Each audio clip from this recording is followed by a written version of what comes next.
Assalamualaikum warahmatullahi wabarakatuh. Waalaikumsalam warahmatullahi wabarakatuh. Alhamdulillahi ala nikmati iman wal Islam. Asyhadu an la ilaha illa wa asyhadu anna Muhammadan abduhu wa rasuluh. Allahumma sholli ala sayyidina Muhammad wa ala ali sayyidina Muhammad. Amma ba'du. Kepada yang terhormat Bapak Fauzi selaku Kepala UPT SDN Bumi Rejo 1 sekaligus sebagai calon guru penggerak angkatan 9, dan yang kami hormati Bapak Ibu Dewan Guru UPT SDN Bumi Rejo 1 yang berbahagia. Mengawali kegiatan hari ini, marilah kita panjatkan puji dan syukur atas kehadiran Allah Subhanahu wa Ta'ala yang telah memberikan kita kesempatan untuk melaksanakan kegiatan diseminasi program guru penggerak angkatan 9 dalam keadaan sehat walafiat. Amin. Salawat serta salam marilah kita haturkan kepada junjungan kita Nabi Agung Muhammad Sallallahu Alaihi Wasallam. Semoga kita semua mendapatkan syafaat dari beliau di yaumul kiamat nanti. Amin. Bapak Ibu yang berbahagia, pada kesempatan ini izinkanlah saya membacakan susunan acara kegiatan diseminasi dengan tema penerapan budaya positif di lingkungan sekolah. Adapun susunan acara sebagai berikut. Yang pertama yaitu pembukaan. Kedua, sambutan oleh kepala sekolah, dilanjutkan diseminasi materi oleh calon guru penggerak. 3, diskusi bersama. Yang keempat yaitu penutup. Marilah kita memasuki acara yang pertama yaitu pembukaan. Bapak Ibu sekalian, agar kegiatan hari ini mendapatkan berkah dari Allah Subhanahu wa Ta'ala, mari kita buka acara ini dengan membaca surat Al-Fatihah. Semoga acara ini dapat berjalan dengan lancar serta mendapat ridha Allah Subhanahu wa Ta'ala. Al-Fatihah.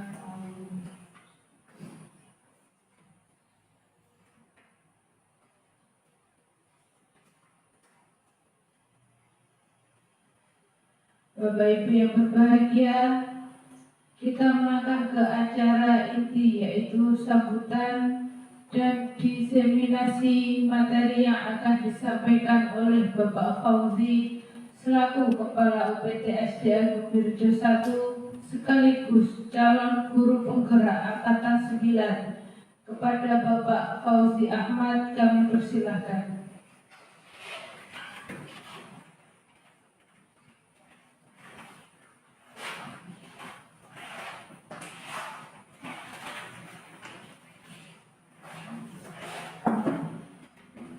Terima kasih Bu Salma. Assalamualaikum warahmatullahi wabarakatuh. Waalaikumsalam warahmatullahi wabarakatuh. Alhamdulillah, Rasulullah, Bapak Ibu, enggak cuma ikut di depan. Mohon maaf jika saya meminta waktu panjenengan untuk pelaksanaan kegiatan. Salah satu proses kegiatan dalam program guru penggerak yaitu diseminasi penerapan budaya positif. Ini adalah salah satu proses yang harus dilaksanakan oleh seorang guru penggerak. Oke. Nanti Bapak Ibu semua yang sudah daftar guru penggerak dan yang sudah lulus tahap 2, insya Allah nanti juga akan mengalami seperti apa yang saya lakukan hari ini ya. Seperti senior kita dulu, Bu Yuli yang telah melaksanakan kegiatan ini. Dan ini saya ulangi lagi untuk disampaikan kepada Bapak Ibu guru semua. Ini langsung saja nih Bapak Ibu ya, untuk diseminasi hari ini adalah mengambil tema penerapan budaya positif yang harus kita terapkan di lembaga kita. Nah, lanjut Bu Vina. Ya, tujuan pembelajaran untuk kegiatan hari ini adalah guru dapat memahami pentingnya budaya positif yang memerdekakan murid untuk menciptakan ekosistem sekolah aman dan berpihak pada murid. Intinya sekarang tujuan pembelajaran itu adalah berpihak kepada murid, tidak berpihak kepada guru ya. Itu yang dicanangkan dalam kurikulum merdeka tentunya. Jadi kita membuat pembelajaran yang menyenangkan untuk anak-anak tentunya dengan inovasi-inovasi yang kita miliki yang akan kita kembangkan nanti. Lanjut, Bu Vina. Oke. Disiplin positif dan nilai-nilai kebajikan universal. Di sini banyak sekali pembelajaran yang akan kita pelajari, terutama tentang disiplin positif dan nilai-nilai kebajikan universal. Lanjut, Bu Vina. Apakah makna disiplin? Nah, seperti yang kita ketahui Bapak Ibu ya, disiplin banyak orang yang memaknai sebagai sesuatu yang dilakukan seseorang pada orang lain untuk mendapatkan kepatuhan dan memiliki kecenderungan ketidaknyamanan serta sering dihubungkan dengan tata tertib yang berkaitan dengan sanksi dan hukuman bagi yang melanggarnya. Ki Hajar Dewantara menyatakan bahwa untuk menciptakan siswa yang merdeka, maka syarat utamanya harus memiliki disiplin yang kuat, yaitu disiplin diri yang berasal dari motivasi internal atau dari dalam diri sendiri. Jika mempunyai motivasi internal, maka diperlukan motivasi eksternal, yaitu dari orang lain, untuk mendisiplinkan dirinya. Yaitu berarti kalau dari orang lain itu ya kita, ya Bapak Ibu guru. Selain dari dalam dirinya sendiri, juga faktor lain motivasi eksternal dari orang lain, yaitu bisa orang tua, bisa teman, juga bisa Bapak Ibu guru seperti itu. Diana Kosen menyatakan bahwa kata disiplin berasal dari bahasa Latin disiplina yang berarti belajar. Kata disiplina juga berasal dari akar kata yang sama, yaitu disciple atau murid pengikut. Diana juga menyatakan bahwa disiplin juga berkonotasi dengan disiplin diri murid. Disiplin diri dapat membuat seseorang menggali semua potensi dirinya untuk mencapai suatu tujuan, sesuatu yang dihargai dan bermakna. Nah, ini adalah pernyataan dari Diana Kosen, Bapak Ibu, yang patut kita pelajari maksudnya seperti apa untuk intinya jika seorang murid memiliki disiplin diri yang kuat, dia nanti bisa menciptakan atau menemukan potensi dalam diri dirinya sendiri untuk mencapai sesuatu tujuan. Seperti saat kita misal membina anak didik kita, ya, membina mereka untuk tampil dalam suatu event, suatu perlombaan. Padahal awalnya mereka belum menyadari jika dia mempunyai potensi. Nah, makanya tujuannya adalah itu, potensi yang bisa dihargai dan bermakna. Jadi kita memunculkan potensi-potensi mereka, ya. Moga nanti kita bersama-sama memunculkan potensi-potensi dari dalam diri anak-anak kita yang mungkin beraneka ragam karakteristiknya, ya, beraneka ragam potensi yang dimiliki. Ada yang pandai olahraga, bisa olahraga, mungkin akademiknya bagus, seperti itu. Banyak sekali. Itu adalah salah satu tugas kita sebagai pendidik, ya, untuk menemukan potensi yang ada dalam diri mereka. Monggo, Bu Vina, lanjut. Dari dua pendapat di atas dapat disimpulkan bahwa murid yang memiliki disiplin positif akan memiliki motivasi internal yang tinggi dalam menguasai diri untuk melakukan tindakan yang sesuai dengan nilai-nilai kebajikan universal. Jadi maksudnya jika anaknya itu sudah disiplin dari dirinya sendiri, motivasi internalnya semakin tinggi. Jadi yang dari motivasi eksternalnya kita tinggal menambahkan saja kepada mereka, karena mereka sudah memiliki potensi yang ada dalam dirinya sendiri. Sebagai pendidik, dari tugas kita adalah membimbing murid untuk memiliki disiplin yang berasal dari dirinya sendiri.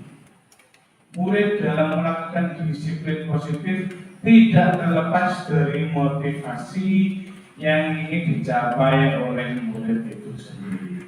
Jadi itu adalah salah satu tugas kita, ya, Bapak Ibu, membimbing mereka untuk memiliki disiplin diri yang berasal dari dirinya sendiri. Jadi kita membuka potensi mereka untuk melakukan disiplin yang positif, terlepas dari motivasi yang sudah mereka miliki sejak mereka lahir, seperti itu, atau sejak mereka memiliki cita-cita pengen seperti apa. Jadi kita tinggal memupuk, menambahkan supaya mereka lebih semangat lagi. Lanjut, Bu Vina. Nah, ini ada macam-macam nilai-nilai kebajikan universal. Nilai-nilai kebajikan adalah sifat-sifat positif manusia yang merupakan tujuan mulia yang ingin dicapai setiap individu. Nilai-nilai tersebut bersifat universal dan lintas bahasa, suku, bangsa, agama, maupun latar belakang. Nilai-nilai kebajikan yang ingin dicapai oleh setiap anak Indonesia adalah profil pelajar Pancasila.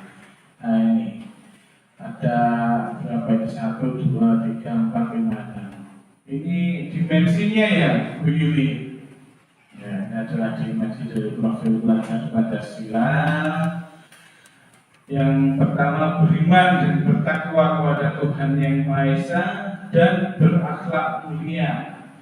Yang kedua, berkebinekaan global, bergotong royong, mandiri, kreatif, dan bernalar kritis.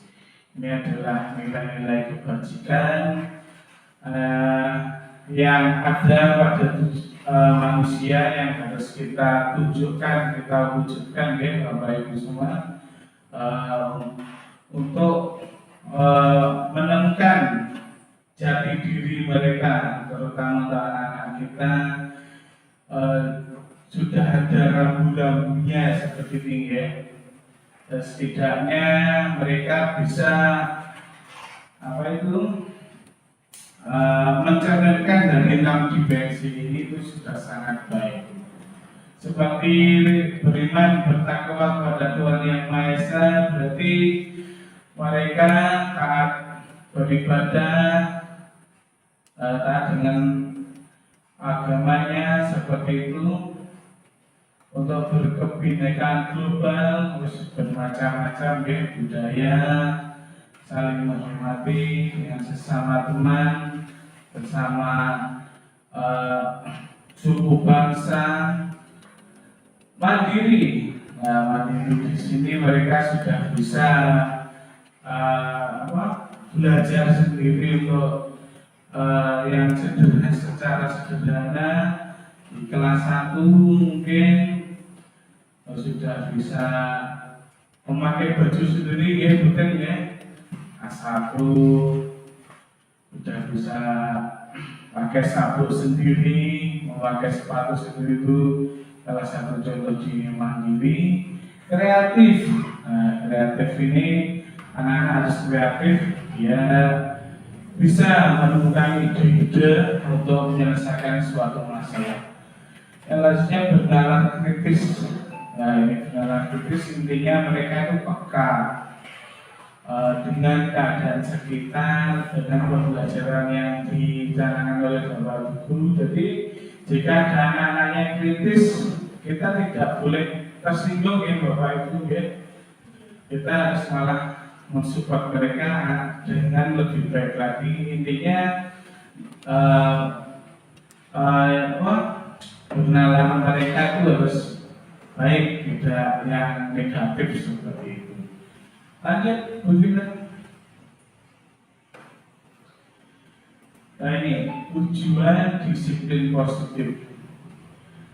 Tujuan dari disiplin positif adalah untuk menanamkan motivasi kepada semua murid kita, agar mereka menjadi orang yang mereka inginkan dan menghargai diri sendiri dengan nilai-nilai yang mereka percaya. Motivasi ini berasal dari diri murid, dari internalnya, sehingga akan berdampak jangka panjang dan tidak akan terpengaruh dengan adanya hukuman dan hadiah. Jadi intinya mereka itu melaksanakan disiplin itu karena memang dari diri mereka sendiri, tidak ada pamrihnya. Jadi tidak pengen dihukum, terus tidak pengen mendapatkan hadiah. Jadi memang murni dari diri mereka sendiri. Setelah memiliki motivasi intrinsik yang berdampak jangka panjang, motivasi yang tidak akan terpengaruh pada adanya hukuman atau hadiah, mereka akan tetap berperilaku baik dan berlandaskan nilai-nilai kebajikan, karena mereka ingin menjadi orang yang menjunjung tinggi nilai-nilai yang mereka hargai atau mencapai suatu tujuan mulia.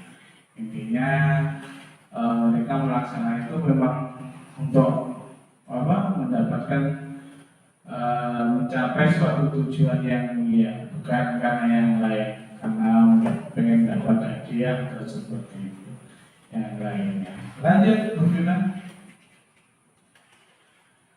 Sebagai pendidik, tujuan kita adalah menciptakan anak-anak yang memiliki disiplin diri, sehingga mereka bisa berperilaku dengan mengacu pada nilai-nilai kebajikan universal dan memiliki motivasi intrinsik bukan ekstrinsik.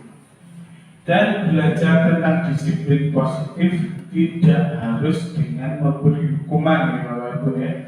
Justru itu adalah salah satu alternatif terakhir dan bila perlu tidak digunakan sama sekali. Nah, itu maksudnya jadi kita tidak perlu memberikan hukuman kepada mereka jika melakukan kesalahan ya.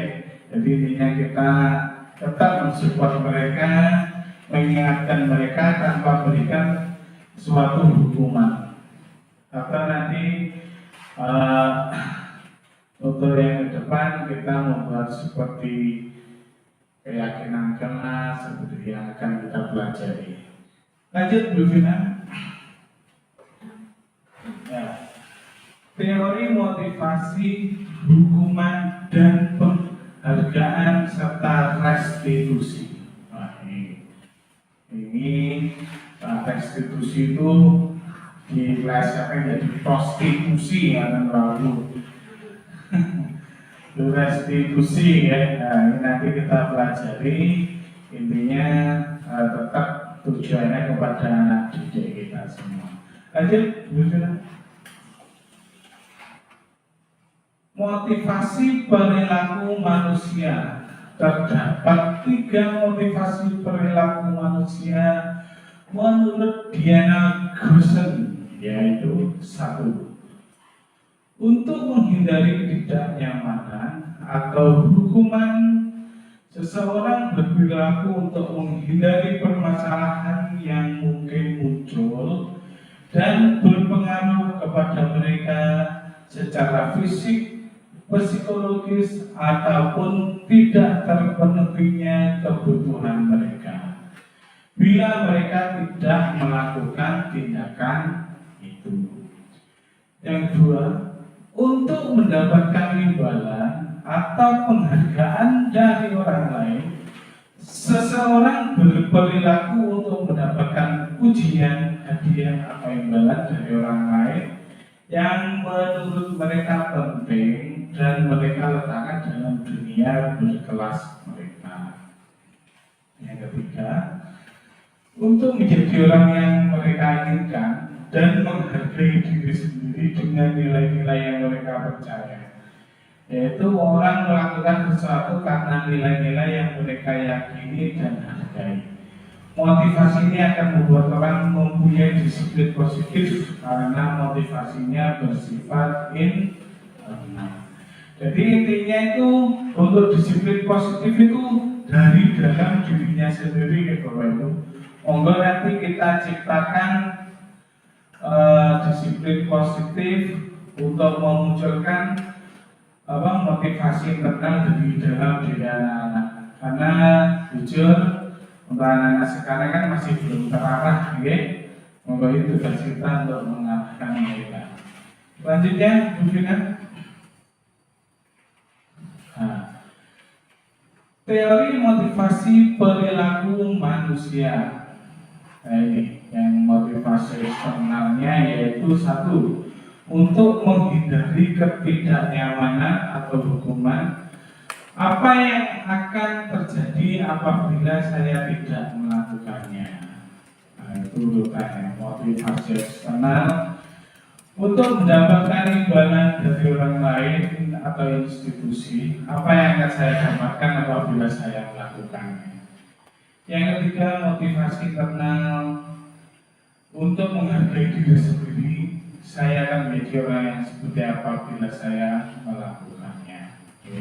Intinya yang motivasi eksternal ada 2 itu. Yang pertama, untuk menghindari beneran dihukum Bapak Ibu ya. Ada kan rata-rata sebab itu harus beneran dihukum serasa melakukan hal yang seperti itu. Yang kedua, pengen dapatkan imbalan, pengen oleh hadiah, bisa kuliah, ngawain pertanyaan, nanti yang menjawab mendapat hadiah. Itu juga tetap ada ya. Nah, yang ketiga ini loh, yang kadang kita saya sendiri mungkin juga belum seperti ini ya Bapak Ibu. Saya kadang ya nggak dikongkon menunggu ya, saya butuh pengen hadiah apa apa-apa seperti itu nonton ya. Hadiahnya kayak pujian ya, kadang kita melakukan itu demi pujian, melakukan pencitraan seperti itu. Nah, itu salah satunya mungkin saya masih seperti itu ya. Untuk yang menjadi orang yang disiplin, positif itu kadang ya agak berat karena memang di dalam diri kita sendiri itu belum muncul. Mohon nanti tugas kita memunculkan itu selain kepada kita sendiri juga kepada anak-anak. Selanjutnya, Bu Vina. Nah, merdeka menurut Ki Hajar Dewantara. Merdeka itu artinya tidak hanya terlepas dari perintah, akan tetapi juga cakap buat memerintah diri sendiri. Nah, ini diambil dari buku Ki Hajar Dewantara, Pemikiran Konsepsi Teladanan Sikap Merdeka, cetakan kelima tahun 2013, halaman 469. Ini adalah pemikiran merdeka dari Ki Hajar Dewantara. Apakah kita sudah seperti itu? Apakah kita sudah merdeka menurut yang diartikan oleh Ki Hajar Dewantara? Gak hanya dikongkon, tapi memang muncul dari diri kita sendiri. Nah, selanjutnya, Bu Vina. Apa itu restitusi? Mungkin Bapak Ibu baru pertama kali ini mendengar kata restitusi, atau mungkin dulu sudah pernah lupa, sama. Saya juga dalam guru ini belajar tentang restitusi, ada sekitar restitusi seperti itu. Apa itu restitusi? Restitusi adalah proses menciptakan kondisi bagi murid untuk memperbaiki kesalahan mereka. Nah, sehingga mereka bisa kembali pada kelompok mereka dengan karakter yang lebih kuat. Restitusi juga merupakan proses kolaboratif yang mengajarkan murid untuk mencari solusi untuk masalah mereka dan membantu murid berpikir tentang orang seperti apa yang mereka inginkan menjadi tujuan atau tujuan mulia, dan bagaimana mereka harus memperlakukan orang lain. Ini menurut dosen tahun 2004. Nah, ini Bapak Ibu. Jadi restitusi itu adalah kondisi untuk memperbaiki kesalahan yang telah dilakukan murid, supaya mereka bisa tetap mungkin tetap pede walaupun telah melakukan kesalahan, tapi dengan kita melaksanakan restitusi mereka menjadi merasa ternyata aku bisa memperbaiki dirinya lagi, sehingga mereka nanti tidak dipersalahkan di kemudian hari. Jadi mereka itu intinya kita menguatkan mereka, ya. Misalnya ada murid yang bersalah, kita ingatkan, kita dituturi, ya. Kita menjadi seorang guru BK untuk konseling untuk mereka. Misalnya ada yang bertengkar, kita panggil mereka, kita tanya kenapa kalau kejadian seperti ini, supaya mereka bisa mengutarakan isi hati mereka kenapa kok melakukan hal tersebut. Nanti kesimpulannya kita memberi penguatan mereka, jadi tidak menyalahkan mereka, tapi intinya mereka supaya tidak mengulangi lagi kesalahan yang sama. Lanjut, Bu Vina. 9 ciri-ciri restitusi. 1. Bukan untuk menebus kesalahan, namun untuk belajar dari kesalahan. Yaitu tadi maksudnya mereka harus belajar dari kesalahan supaya tidak melakukan hal-hal yang sekiranya menimbulkan konflik antara kedua. Yang kedua, memperbaiki hubungan. Tawaran bukan paksaan. Restitusi menuntun untuk melihat ke dalam diri. Restitusi mencari kebutuhan dasar yang mendasari tindakan. Restitusi diri adalah cara yang paling baik. Restitusi fokus pada karakter bukan tindakan. Restitusi fokus pada solusi. Restitusi mengembalikan murid yang berbuat salah pada kelompoknya. Jadi mungkin kita bisa menggunakan cara seperti ini, yaitu restitusi. Jika ada anak yang bersalah, mereka biasanya malu ya, mau bergaul lagi kepada teman-temannya karena telah melakukan sesuatu yang membuat teman-temannya benci seperti itu. Nah, akhirnya dia malu. Itu kan kita ya seperti itu, merestitusi anak tersebut supaya dia kuat kembali dan berjanji tidak akan mengulangi perbuatannya lagi. Lanjut, Bu Vina. Nah, kita masuk ke keyakinan kelas. Tadi saya sudah membuat keyakinan kelas bersama anak-anak. Di sini kayaknya sudah ada juga ini ada kesepakatan kelas 5 itu saya lihat. Nanti saya juga membuat seperti itu ya, buat lagi mungkin dengan tambahan-tambahan cara-cara dari anak-anak itu sendiri. Lanjut Bu Fira. Mengapa tidak peraturan saja? Mengapa harus keyakinan kelas? Nah, ini bentuk pertanyaan itu. Kira-kira mengapa kita memiliki peraturan harus menggunakan helm bila mengendarai kendaraan bermotor? Nah, Bapak Ibu, biar apa? Nah, demi keselamatan. Yang kedua, mengapa kita memiliki peraturan harus membuang sampah di tempatnya? Ya, bersih. Mengapa kita memiliki peraturan harus datang tepat waktu pada saat mengikuti pelatihan? Supaya segera dimulai, dia tidak membuang-buang waktu. Nah, ini untuk mendukung motivasi intrinsik, kembali ke nilai-nilai keyakinan yang lebih menggerakkan seseorang dibandingkan mengikuti serangkaian peraturan. Ini maksudnya seperti ini, Bapak Ibu ya.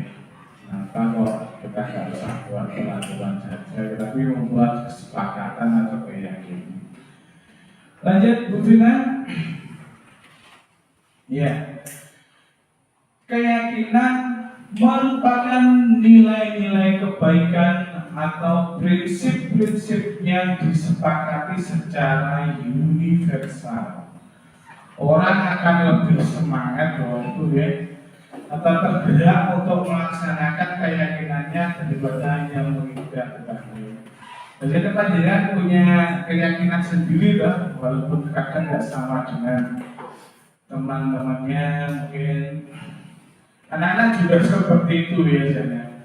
Jadi kadang ya ada yang mau mantap yakin kalau itu benar, kayak pas ujian itu yakin itu jawabannya benar, sing ragu-ragu, sing melu-melu, melu ngalor, melu ngidul seperti itu. Nah, ini monggo nanti kita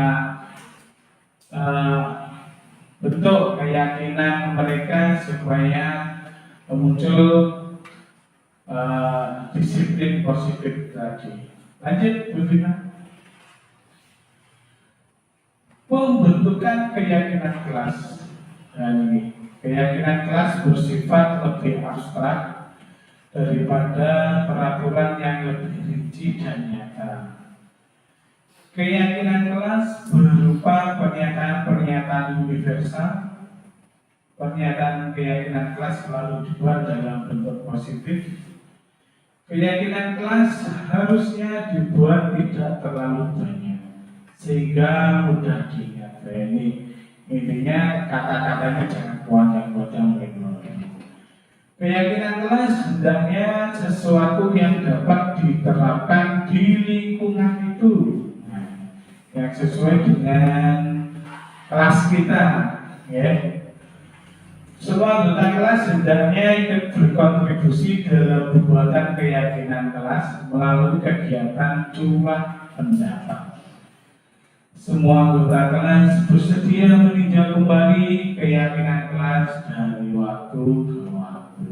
Nah, itu maksudnya kegiatan itu harus membuat keyakinan kelas yang baru, mungkin yang sama bisa, tapi nanti bisa ada pembaruan dan mungkin 1-2 seperti itu. Lanjut, Bu Vina. Nah, nilai-nilai kebajikan yang dituju pada keyakinan kelas. Dan ini Bapak Ibu, kalau peraturan kan bentuknya seperti itu, seperti perintah, ya. Selalu kembalikan buku ke tempatnya. Kalau keyakinan kelas itu berarti itu masuk ke ranahnya tanggung jawab. Seperti menyapu sudah harusnya tak masuknya di tanggung jawab. Bikin kelas itu masuknya di tanggung jawab. Dilarang mengganggu orang lain. Nah, kalau peraturan itu tulisannya seperti itu. Tapi kalau keyakinan kelas dengan kata yang positif, kalimat positif, menghormati orang lain. Hadir di sekolah 15 menit sebelum pembelajaran dimulai. Jadi menghormati orang lain dan berkomitmen kalau keyakinan kelas. Dilarang melakukan kekerasan. Maksudnya ternyata keselamatan atau menghormati orang lain. Dilarang menggunakan narkoba. Nah ini keyakinan kelasnya berarti adalah kesehatan. Bergantian atau menunggu giliran. Jadi menghormati orang lain atau bersahabat. Ini yang harus kita terapkan ke anak kita, ya. Kayak antri Bapak Ibu, ya. Kadang ya kita sendiri juga gak sabaran lah antri. Kalau dia tunggu sego goreng ya baca ya. Nak khas mau ambil, kadang yang mau angkel itu. Gunakan masker. Nah itu kan sering kita temui di Bapak Ibu, ya. Di rumah sakit atau di tempat instansi apa selalu ada perintah atau peraturan gunakan masker. Ya, untuk keyakinan kelas kita yang kita bentuk adalah untuk kesehatan dan keselamatan. Jangan berlari di kelas atau koridor. Ini juga keyakinan kelas berarti keselamatan atau keamanan. Selanjutnya, Bu Sudah. Nah ini, ada langkah-langkah pembentukan keyakinan kelas Bapak Ibu yang nanti bisa kita terapkan di kelas kita masing-masing, ya. Tidak harus sama. Setiap anak itu atau setiap kelas punya hak prerogatifnya sendiri, terutama Bapak Guru untuk memimpin mereka. Yang pertama, memberikan kesempatan kepada semua siswa untuk berpendapat. Nah ini yang paling penting. Wes, sauni ini bocah Bapak Ibu. Ya, tadi anak yang muni, boleh Pak, jam istirahatnya diperpanjang, ya seperti itu. Ada yang sulit. Jadi kapan Pak kita dengarkan, ya? Intinya lah istirahatnya luwih suwi ditambahin waktunya. Kita dengarkan usul-usul mereka. Mencatat semua masukan siswa di papan tulis atau di kertas besar, sehingga semua siswa bisa melihatnya. Menyusun keyakinan kelas sesuai prosedur pembentukan keyakinan kelas, atau ubahlah kalimat negatif menjadi kalimat positif. Maksudnya, contoh, jangan berlari di kelas menjadi berjalanlah di kelas. Jangan membuang sampah sembarangan menjadi buanglah sampah pada tempatnya. Intinya gitu Bapak Ibu. Merubah kalimat negatif menjadi kalimat positif. Selanjutnya, meninjau kembali daftar pendapat yang telah dicatat, kemudian mengajak siswa untuk mencari nilai kebajikan atau keyakinan yang menjadi inti peraturan tersebut. Contoh, berjalan di kelas, mendengarkan guru, dan datang tepat waktu bisa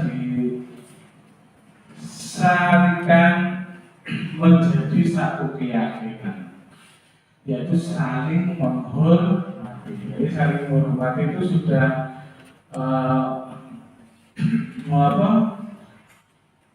sudah mewakili kata-kata berjalan di kelas, mendengarkan guru seperti itu. Keyakinan-keyakinan ini kemudian dijadikan daftar untuk disepakati. Nah, itu Bapak Ibu menjauhkan keyakinan kelas secara bersama-sama. Hendaknya keyakinan kelas tidak terlalu banyak agar mudah diingat. 3 sampai 7 keyakinan sama kakek kalau itu ya. Bocah-bocah yang nggak bingung, wah wakil tidak hafalnya. Yaitu antara 3 atau 7 keyakinan. Setelah keyakinan kelas selesai dibuat, maka semua anggota kelas dapat meninjau ulang dan menyetujui dengan menandatangani guru dan siswa. Tanda tangani siswa dan guru. Keyakinan kelas dapat ditempel di dinding kelas agar mudah untuk dilihat. Nah, itu setelah disepakati ditandatangani, silakan ditempel di dinding kelasnya masing-masing supaya bisa dilihat dan mungkin supaya mengingatkan mereka jika mereka melakukan mungkin melanggar kesepakatan yang telah disepakati tadi. Lanjut Bu Vina. Nah ini tadi Bapak Ibu salah satu contoh aksi nyata pembuatan kesepakatan keyakinan kelas. Jadi yang pertama itu kita meminta pendapat atau usul dari anak-anak, usulnya seperti apa. Setelah semua nanti usul yang ada kita bersama-sama merangkai dalam suatu kertas yang sudah disepakati tadi. Nah, Bapak Ibu Guru mendampingi membantu mereka menempel supaya tidak terjadi keramaian yang jenis bocah kadang ya rame Bapak Ibu ya. Pengen nempel dia ada rebutan. Nah itu hasilnya setelah selesai, itu ditempel di dinding kelas. Tadi saya tidak tadi ada sebenarnya foto waktu menempel, tidak saya di sini. Nanti bisa nih Bapak Ibu mungkin menerapkan di kelas masing-masing ya. Lanjut Bu Vina. Nah, dalam penerapan keyakinan kelas, jika terjadi pelanggaran, tentu akan ada sanksi atau hukuman atau restitusi. Hukuman merupakan identitas gagal dan disiplin, merupakan identitas Maksudnya hukuman itu identitas gagal ya. Kalau disiplin itu identitas berhasil. Itu contohnya Bapak Ibu, identitas gagal. Bisa dibaca ya. Hukuman sesuatu yang menyakitkan harus terjadi. Tidak nyaman untuk murid anak untuk jangka waktu panjang. Nah itu maksudnya efek jika ada hukuman di Bapak Ibu ya. Murid anak akan tersakiti, perilaku pasif agresif meningkat, sistem tidak akan berjalan bila murid tidak takut. Berlakunya hanya pada sebuah institusi, tidak berlanjut pada kehidupan nyata. Peraturan ini adalah kamu harus itu manut seperti itu. Murid atau anak mau membenci peraturan itu kadang di bawah efek yang ditimbulkan dengan adanya hukuman. Makanya kita sebagai pendidik ya, harus hati-hati ya, jangan sampai memberikan hukuman kepada anak didik kita yang sekiranya membuat mereka menjadi malah membenci kita ya. Kadang diingat seumur hidup. Saya juga waktu masih mengingat apa yang dilakukan oleh guru SD saya dulu. Misal diajarkan PR, wiwet sampai nangis. Bapak Ibu pernah merasakan seperti itu atau tidak? Nah ya, saya dan orang garap 5 soal, 1 soal 5 gitu. Wah dijual kira-kira 5. Guyu tapi kan bebas. Saya pernah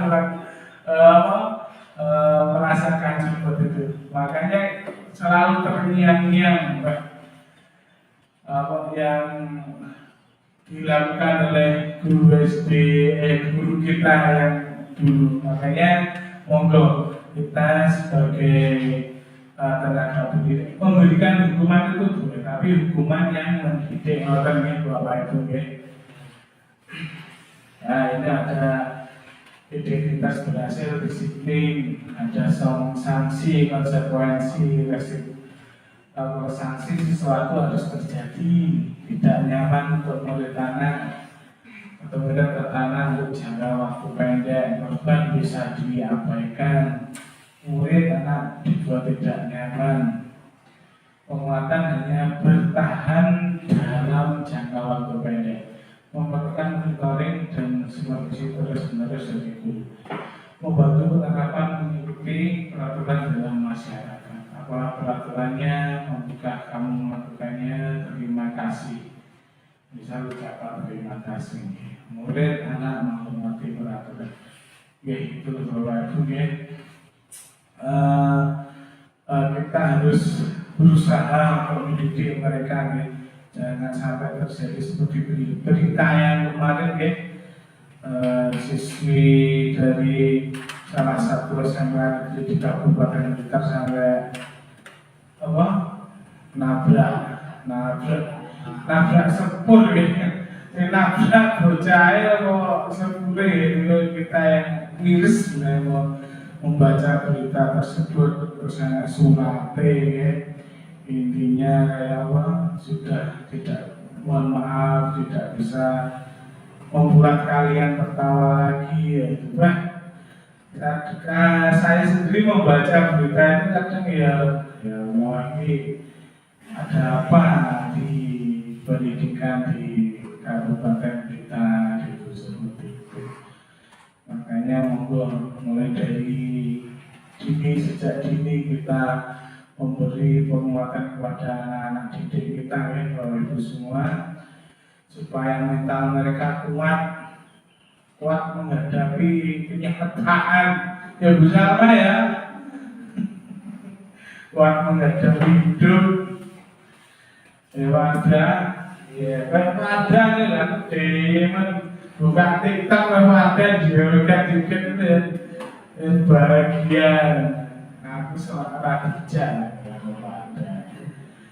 tapi aku memang pada ya gak bisa mengikuti pada jenurnya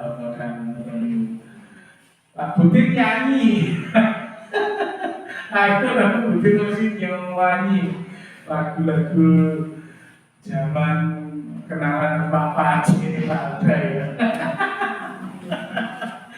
Tapi nggak apa-apa ya, mungkin jadi suaranya bagus. Nanti bisa ditampilkan waktu ada lomba menyanyi. Saya ini pesantren itu belum ada lomba menyanyi guru harusnya. Nah kemarin ini kalau saya sampaikan ada di Selatan. Kemarin ada usulan lomba paduan suara.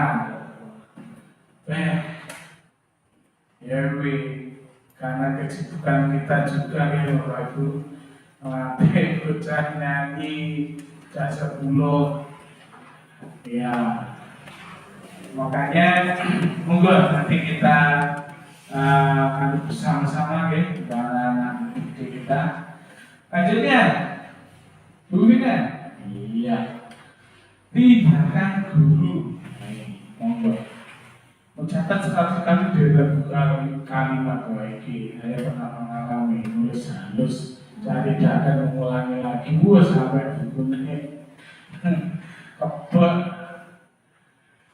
nanti bisa diganti dengan apa sebetulnya nah ini ada yang lari ini lapangan basket 2 kali lagunya diangkat lewat ya. Mungkin diminta untuk push up 15 kali ya. Ini salah satu bentuk hukuman ya Bapak Ibu. Itu menggantikan kertas tugas teman yang telah dijaga-jaga itu konsekuensi sikap berwarna di meja tulisan kerja itu konsekuensi akan perbuatan yang mereka lakukan ya. Bersih-bersihkan. Mungkin disuruh untuk mengenakan sepatu seharian di sekolah karena tidak mengenakan sepatu hitam itu ya hukuman. Terus lari meninggi lapangan basket 2 kali terlambat 10 menit itu ya juga konsekuensi yang ada. Lanjut kebutuhan dasar manusia dan dunia berkualitas. Lanjut Bu Benar. Ya, ini kebutuhan dasar manusia dan kesenangan, cinta dan kasih sayang. Ibu sama, butuh cinta dan kasih sayang. Amat barang ini ya. Kebebasan dan penguasaan. Itu adalah kebutuhan bertahan hidup ya Bapak Ibu ya. Yang harus kita ini 5 posisi kontrol yang identitas gagal lagi, identitas berhasil sukses, kontrol dari luar, kontrol diri, dan kontrol dari luar. Ini salah satu bentuk posisi kontrol posisi kontrol.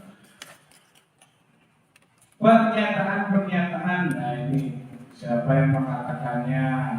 Seperti ini adalah posisi kontrol Ibu Bapak ya.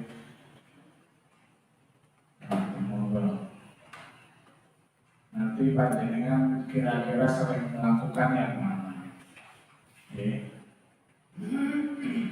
Nah ini segitiga restitusi bukan segitiga prostitusi ya Bapak Ibu. Ada yang dibahas itu saja. Nah ini bentuknya.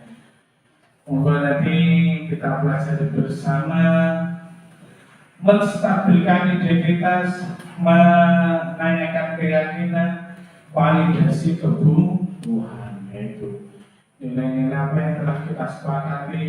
Kamu ingin menjadi orang seperti apa? Kamu bukan satu-satunya yang pernah melakukan ini. Setiap orang pasti pernah melakukan kesalahan. Adakah cara yang lebih efektif untuk mendapatkan apa yang kamu butuhkan? Kamu tentu punya alasan mengapa melakukan itu. Nanti jika ada permasalahan, monggo digunakan itu tadi stigma dari segitiga restitusi yang Bapak Ibu. Selanjutnya refleksi, mohon maaf tulisannya penting. Baru apa yang mengubah paradigma saya yang saya dapatkan selama mengikuti penugasan ini?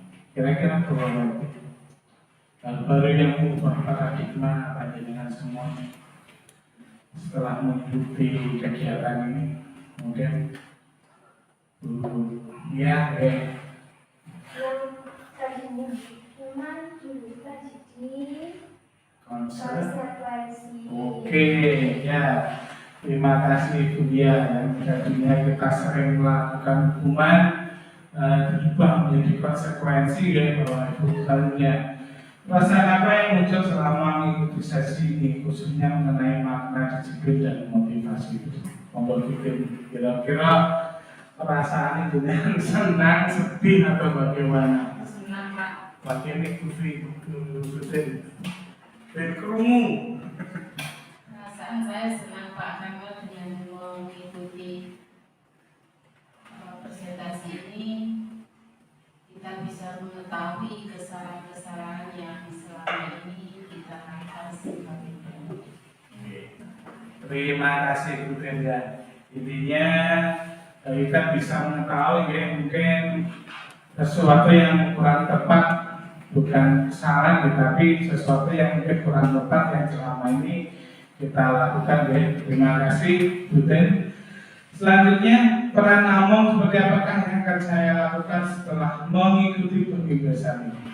Bu Vina, kira-kira jenengan sebagai pembimbing nanti ke anak-anak bagaimana? Menjadi fasilitator, Oke, menjadi fasilitator. menjadi motivator, Selanjutnya terus menjadi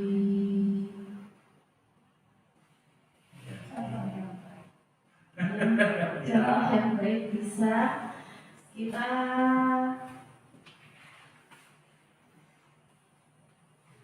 melihat anak-anak apa ya Pak. ya intinya kita melihat kondisi mereka, kita bimbing mereka supaya lebih baik lagi, ngotot ya. Iya betul Pak. Oke, terima kasih Bu Vina. Intinya kita nanti menjadi motivator, fasilitator, dan mungkin juga menjadi teman bagi mereka nih membantu. Saya akan menjadi Among yang seperti apakah setelah mengikuti pembebasan ini? Seperti apa Bapak Ibu kira-kira? Fasilitator. Seperti fasilitator, sama seperti tadi. Sudah menjadi apa Bu Vina? Yang tadi Pak, ketinggalan saya pikirkan Observer, ya, yang bisa mengobservasi anak didiknya, ya, sudah bisa. Jadi nanti mau nanti kita akan berpanjangan mengobservasi anak-anak kira-kira kebutuhan apa yang mereka butuhkan, ya. Iya, selanjutnya Bu Vina.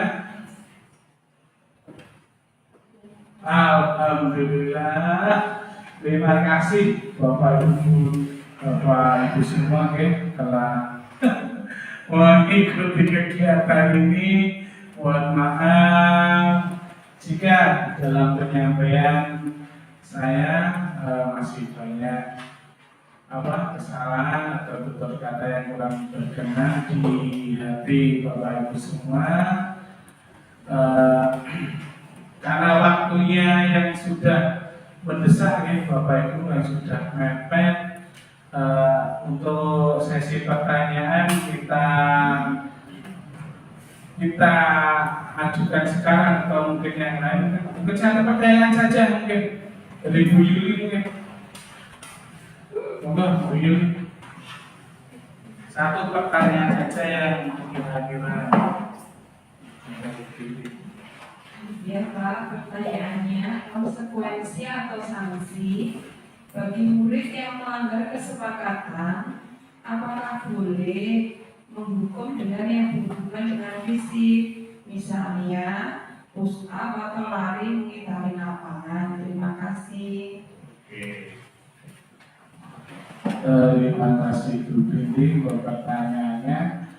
Intinya apakah kita boleh memberikan hukuman kepada anak jika melakukan kesalahan yang berupa fisik atau di Bapak Ibu ya. Intinya sebenarnya untuk hukuman itu adalah bersifat Maksimal tambah betul mungkin untuk intinya untuk ya membuat mereka supaya tidak melakukan kegiatan itu apa kesalahan lagi ya. Mungkin kalau fisik agak dikurangi lagi ya, begini dan beberapa ibu yang lainnya kita kedepankan untuk yang mungkin sebagai motivator pada mereka untuk penguatan, kita gunakan restitusinya itu tadi ya, segitiga restitusi untuk menyelesaikan masalah yang mereka timbulkan ya. Jadi untuk hukuman itu adalah yang paling akhir yang rasa sudah jadi, yaitu nanti kita berikan hukuman kepada mereka, tapi tentunya hukuman yang bersifat mendidik ya. Walaupun fisik, tapi kalau itu bersifat mendidik tidak apa-apa. Tapi intinya jangan sampai membuat mereka menjadi apa? Menjadi apa? Ya sakit seperti itu, membuat mereka malah terjadi kenapa, ya, tapi intinya kita tetap harus jika memberikan hukuman kepada anak-anak sesuai tupoksi aja, sesuai kemampuan. Kalau fisik itu nggak usah terlalu berat ya wadah ya. Ya nanti kalau anak-anak salah ya tetap kita beri tegur, seperti itu. Kita tegur.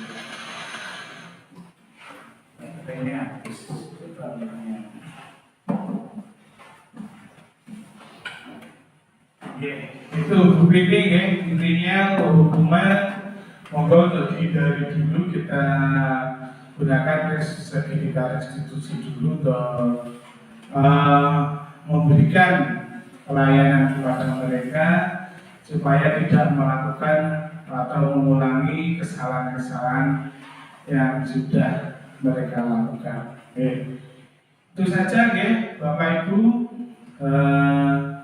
Sekali lagi saya ucapkan terima kasih buat panjenengan semua karena telah mengikuti kegiatan hari ini.